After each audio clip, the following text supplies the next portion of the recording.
네, 2022년 마지막 날입니다, 오늘이. 뭐 상투적인 이야기지만 다사다난했던 한 해 이런 이야기 예. 하잖아요. 예. 네, 우리 고양시에서도 1년 동안 정말 많은 소식이 있었고 또 저희 고양신문 기자들이 열심히 나름대로 한다고 취재는 열심히 했는데 저희가 매년 의례적으로 고양신문이 뽑은 고양시 10대 뉴스를 계속 선정을 하잖아요. 예. 그래서 오늘 2022년 고양시 10대 뉴스를 정리해드리면서 여러분들에게 인사를 드리고자 합니다.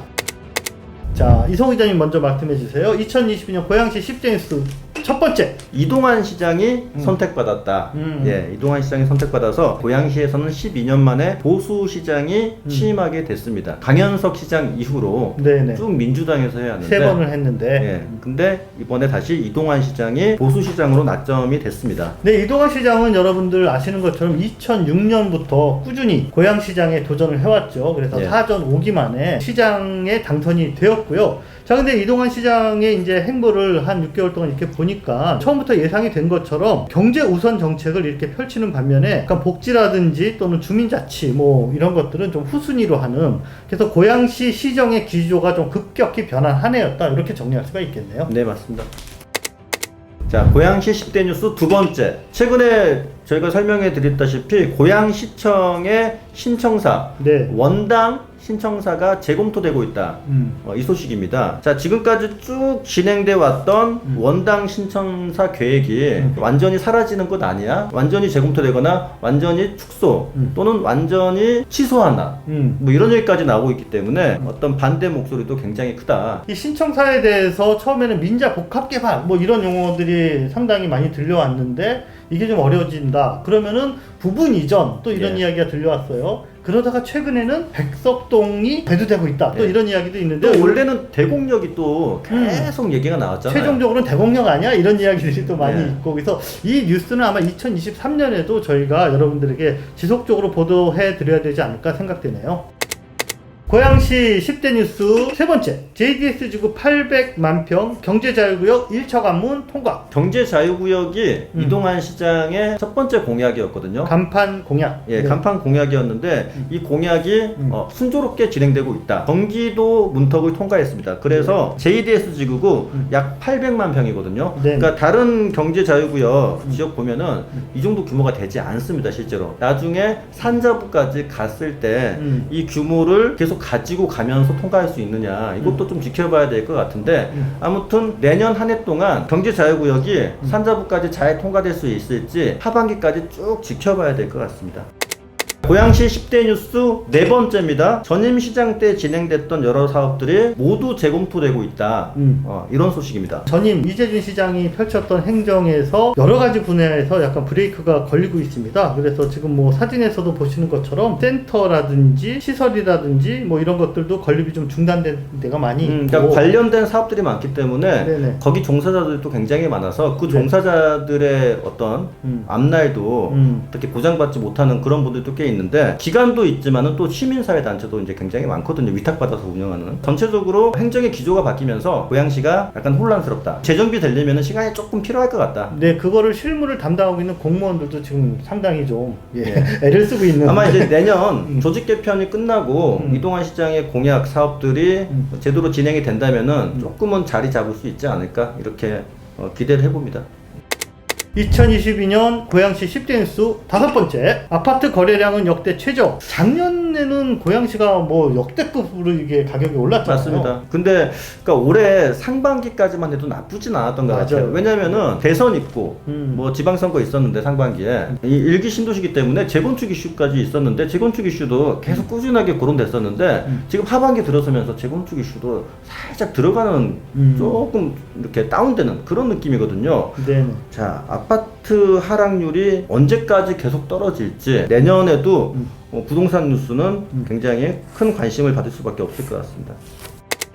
자, 고양시 10대 뉴스 여섯 번째입니다. 과거 민선 7기의 주력 예산이 대폭 감축되면서 민주당이 예산 심사를 보이콧하고 있습니다. 그러면서 시의회도 파행이 장기화되고 있습니다. 네, 이게 연말 들어서 지금 가장 좀 고양시에 이슈가 되는 상황인데, 시의회가 내년도 예산을 보이콧하는 이런 초유의 사태, 그래서 지금 이제 준예산을 편성하지 않겠느냐 이렇게 예측을 하고 있는데요. 자, 이렇게 파행을 겪는 가장 큰 이유는 아무래도 이동환 시장의 예산안에 대한 그런 민주당 의원들의 어떤 소통 부재, 또 예산안 자체에 대한 불만 이런 거인 것 같은데. 예, 예산에 대한 불만이 첫 번째였고요. 예산의 감축에 따른 대화를 요청했으나 대화가 소통이 안 거부당한 된다. 거, 예, 소통이 안 되는 거, 이게 두 번째 이유라고 할 수 있겠습니다. 자, 고양시 10대 뉴스 7번째. 일산 테크노밸리 4년 늦춰진 2027년에 준공한다. 자, 자족도시 실현을 위해서 고양시가 정말 큰 기대를 갖고 있는 일산 테크노밸리 준공이 올해 또 이렇게 늦춰진다는, 네, 이것도 뭐 그렇게 좋은 소식은 아닌데, 당초 계획보다 4년이나 무려 늦어져서 2027년 6월에야 가능하다. 네, 이런 소식이 들려왔습니다. 용지 분양을 이제 2024년부터 추진하고 26년 말부터 조성을 완료하겠다. 자, 이렇게 밝혔는데 이게 또 다시 1년이 이렇게 지연이 되는 그런 상황이네요. 네, 지연이 되면 될수록 테크노밸리, 일산에 들어오고 싶어 했던, 계획했던 기업들은 계속 본인들의 일정도 늦춰야 되기 때문에 아예 포기하는 기업들도 나오고 있다. 네네. 이게 악순환이 되면서 나중에 일산 테크노밸리가 준공이 끝나더라도 과연 우리들이 원하는 좋은 기업들이 유치될 수 있을지, 그게 이제 가장 큰 걱정이 될 수밖에 없습니다. 자, 시기는 늦어지더라도 뭔가 새로운 추진력을 내년에는 딱 이렇게 장착하는 그런 한 해가 됐으면 좋겠네요. 네. 자, 고양시 10대 뉴스 8번째 소식은요, 정부가 재건축 정책을 내놨는데 일산 신도시 주민들은 그 정책 마땅치 않아 한다, 이런 소식이네요. 이 재건축 이야기는 올해 이제 대선도 있고 지방선거도 있고 이제 그러면서 예. 상당히 뜨거운 이슈로 이렇게 타올랐는데, 올해 상반기에 오히려 더 컸어요, 그 열기가. 그렇죠. 그랬는데 이게 후반기 들어서 급격히 지금 상당히 위기의식을 느끼는 좀 그런 상황이 네. 돼버렸네요. 정부가 이제 정책을 내놨는데 그 정책이 기대에는 살짝 못 미친다. 지금 그 정책대로 했을 때 재건축 대상 단지가 나올 수 있는 단지는 일산에 거의 없다. 지금 이렇게 평가를 받고 있거든요. 그렇다 보니까 정부가 재건축 규제를 완화시키는 그런 정책을 내놔야 된다는 목소리가 곳곳에서 나오고 있습니다. 이 때문에 기존의 리모델링보다는 최근에는 재건축이 이렇게 더 기대를 받았었는데 그게 이제 역전되는 현상이 나오지 않을까. 리모델링이 더 올라간다. 뭐 그런 얘기까지 나오고 있어요. 네, 일단은 내년 3월에 고양시가 그 선도단지를 선정한다고 했으니까 또 그게 어떻게 추진되는지를 좀 주목해 봐야 될 것 같습니다.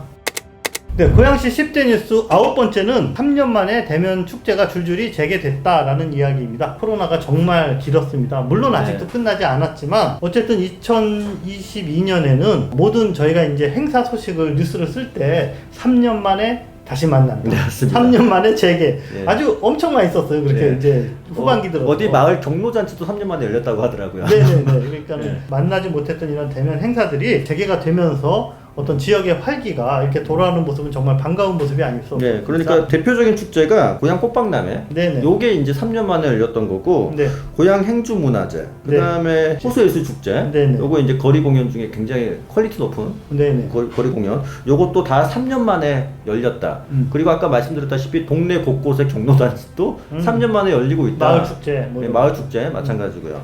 내년에는 어디까지 마스크를 벗을 수 있게 될지, 요것도 좀 기대를 해봐야 될 것 자, 같아요. 2023년 그 10대 뉴스 할 때는 코로나 완전 종식 뭐 이런 소식 좀 전했으면 좋겠네요.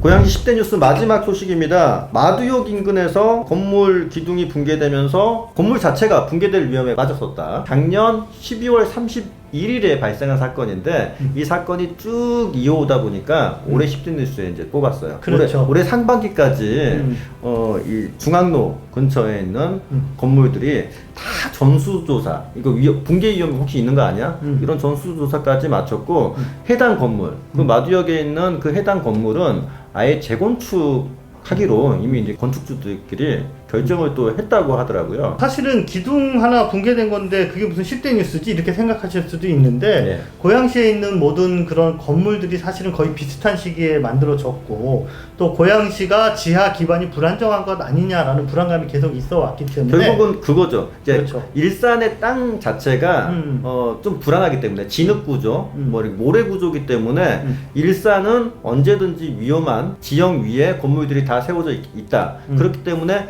안전, 이 안전에 대해서 지하 안전에 대해서 확실하게 살펴볼 필요가 있다. 그래서 이 사건이 굉장히 중요했던 그런 사건입니다. 맞습니다. 많은 사람들에게 주목을 받았던 사건입니다.